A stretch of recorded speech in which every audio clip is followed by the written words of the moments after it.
Getin Lamka Daily News kigin ni zone direct sagi sang ni som ni panga ngai thale entu zo sichibai simtu pa khoi YPA Chanchin Lakkhawm te YPA General Headquarter le HYA General Headquarter 10 joint meeting ne putting an end to plastic pollution thupi mga essay writing competition ZSP 10 annual assembly cum award hawpna ne Chanchin kimzo ngai thai tio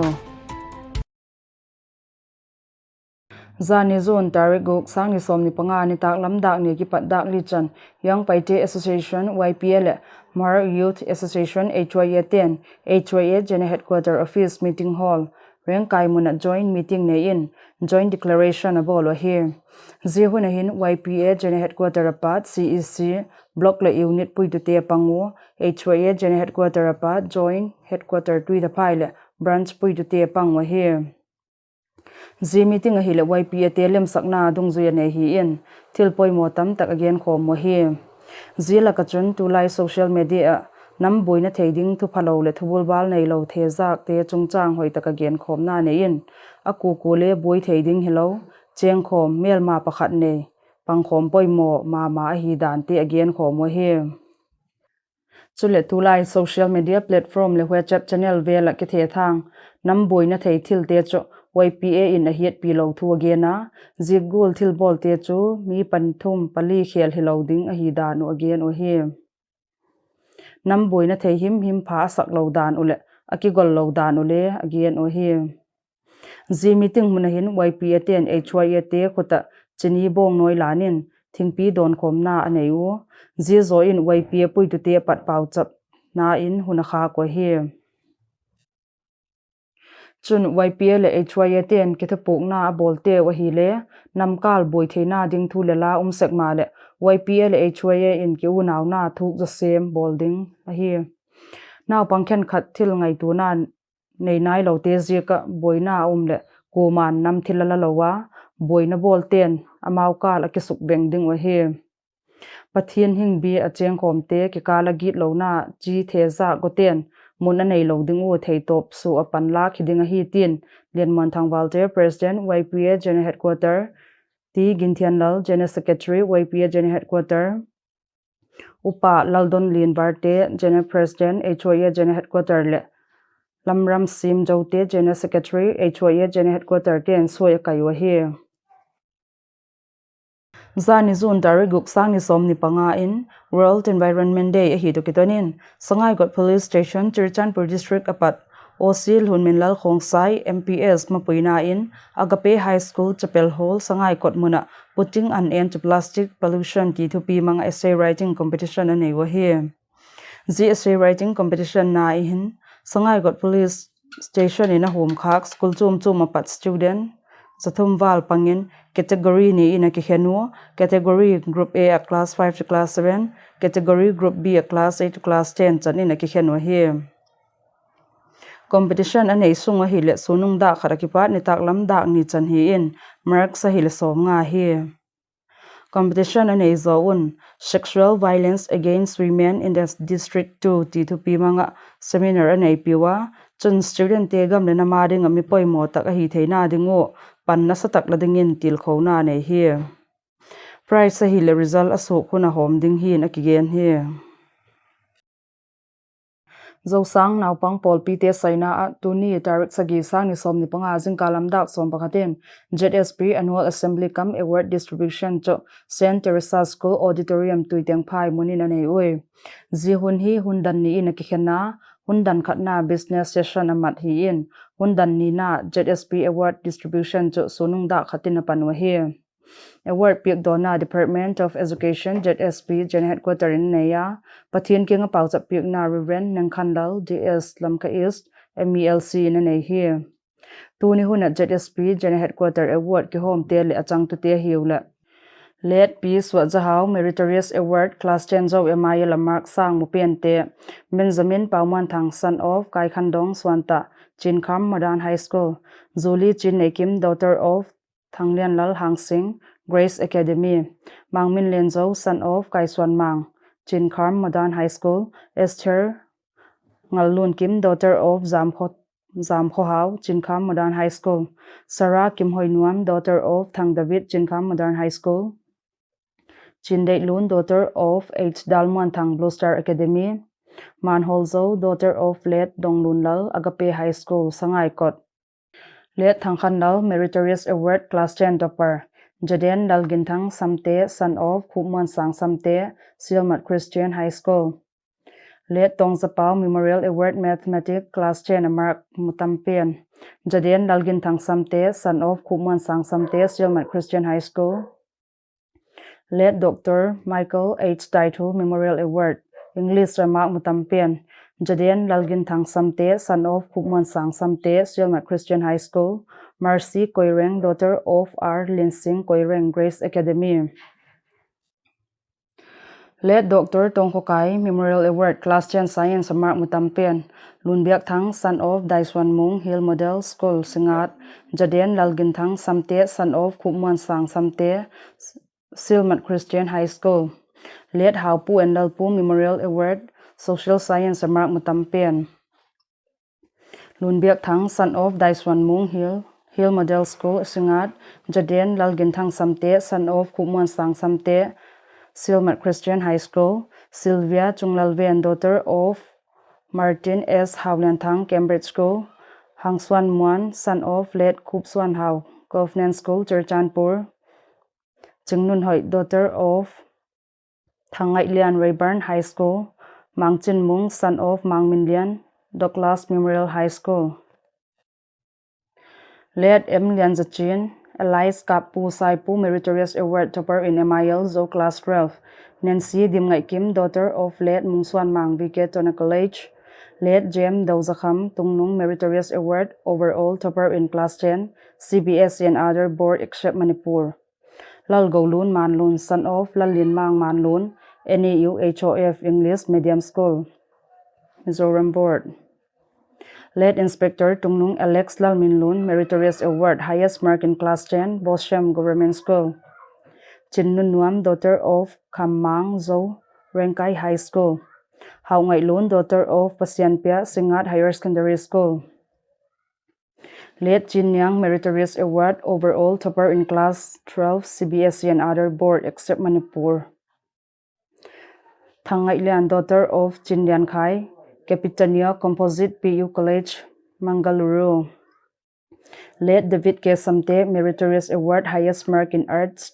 Stream Class 12, Kosem. Genevieve Chonglunem, daughter of Let John Khupmuanlal, Don Bosco Higher Secondary School, Churchanpur. Let T. Ginjadong Meritorious Award Highest Mark in English Class 12, Kosem. Christy Lian Holkim, daughter of T. Kamintang, Don Bosco Higher Secondary School, Churchanpur. Let M. Kamzamang Elias Mangtom Memorial Award ZSP School of the Year 2025, Chinkham Modern High School, Zomi Colony, Lizon Friendship School, Common Nom Singat. Let Thangkhen Kup Meritorious Award Highest Mark in Science Stream Class 12, Kosem. Nelnei Moy, daughter of Mangkhan Thang Tungnung Young Pillars College. Elder T. Gogin Brilliant Award Highest Mark in Commerce Stream Class 12, Kosem, Neil. Let Reverend Gaulian N. Vumkochin Meritorious Award Top 10 Rank in Class 10, Boshem and Kosem, Neil. Let Thangzagin Milun Jo Memorial Award MTH Grade B plus and above, ATA and Serampur, result not yet declared.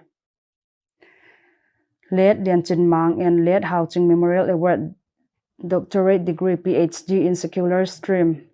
Dr. Thang Swan Hang, PhD let Dr. P. Hoide Nyangzo, daughter of P. Thang Sian Biak, PhD 10, Asang Wahir.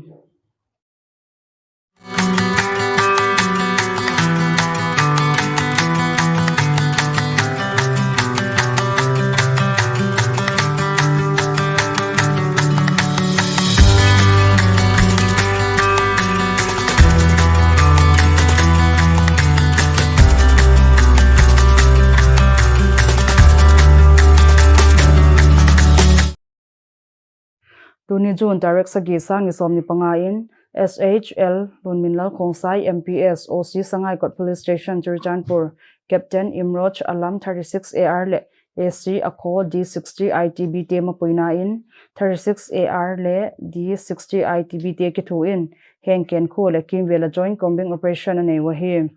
zihun ahin chen na in somthum le mi somli le ni te et chen na nei wo ma le mat chak le mi mat lo hi na kiyen he Police Control Room Manipur Police Dapat Press Note aso na taklat na chun Security Forces ten zani khan Kotjing Village Kangpokpi District Search Operation abol nawin matchak chum amando kwe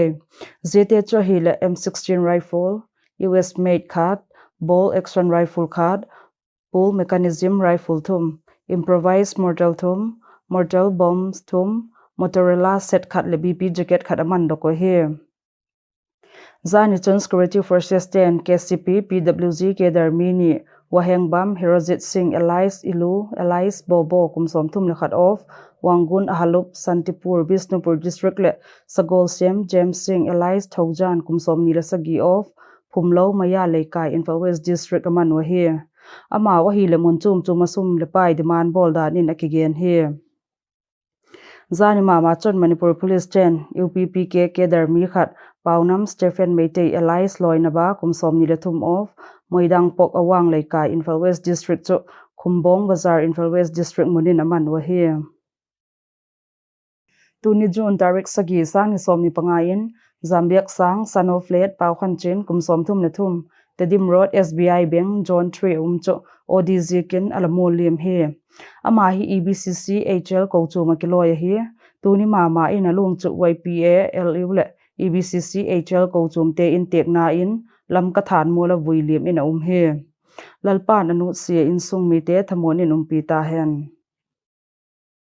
Jammu and Kashmir Pahalgam terror attack zoa India insang kha zako somguk Indus Water Treaty alalak dona chungle Pakistan gam sunga lut ding Indus tui akhak tan cho India in Pakistan gam sunga tui thalut ki ding in jik tho in li ve dot na alabol taw he Zia dot na lekha te hi le Syed Ali Murtaza Secretary Pakistan Ministry of Water Resources in India's Ministry of External Affairs ke nga thot hi na kigen he Pakistan gam sunga tuilo bolna ding le huan bolna ding in tui zakhat la ka som ko te hi Indus loidung in pi khi na kigena Indus tui thadok a hi lo chon Pakistan mi piten kil duk theiding din mun hi na kigen he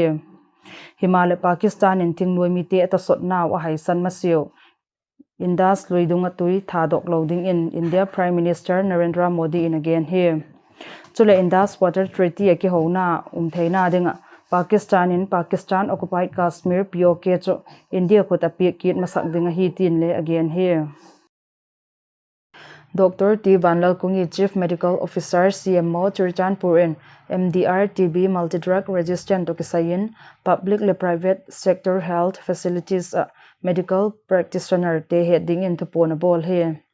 Dr. T. Vanlal Kungi CMO in he sakna thupona bol na chun anti-TB drugs akipiak khil sekzekin MDR-TB a hiding bang taka et kai lawa sekin agena Zizikin MDR-TB case punghat ma hin again here MDR-TB case NAAT nucleic acid amplification test chawa mat do thaya here chule NAAT hi district TB center chaw in Auma Zizi kachu public le private ten amau clinical finding a hi lo le radiological le test result chum dung zuya anti-TB therapy bol loading in he sakna bol here chule doctor le testing center ten TB patient te pat sample ala khom teu district TB center result dik tak het na ding a thot tading in he sakna bol here chule sample collection bol na ding Falcon tube le district TB center hin le again here zani zone direct gok sangi somni pangain pastor thangsulin kumsom gok leko Rengkai Bread Street cho heart attack zikin Silmat Hospital munin elamu lim santa here ama hi tu hin Rengkai Unity Church pastor hilaya here ama hi le natlok na ne bek lo kholai lenga china zunthum le asma ne hi zika boy se thut hi dana kigen here ama hin chanumei pathum le pasal khada ne here acha te mundang ana sem a hi zikun alung cho khosung puite lem sakna in Zing zun tarik ge sang som ni panga ni voilim hidinga hi anu si in sung mi te pathianin thamonin umpi ta hen Hill Tribal Council HDC Kuki Chief Association Mare Chule CSO chum ten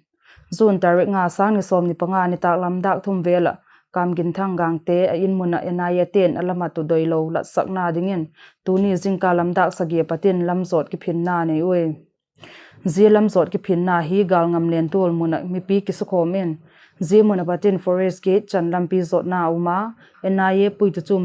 ama tu doilo lat sakna dingin slogan chum asam oi chule tiang no pal MLA let pau hau kip kingin memorandum pik lutin auma NIA te toidan doilo na zika zani tarik guk sang ni som ni panga sunung dak som pani pat total shutdown na laki pancho tuni tak da gukin lak do in he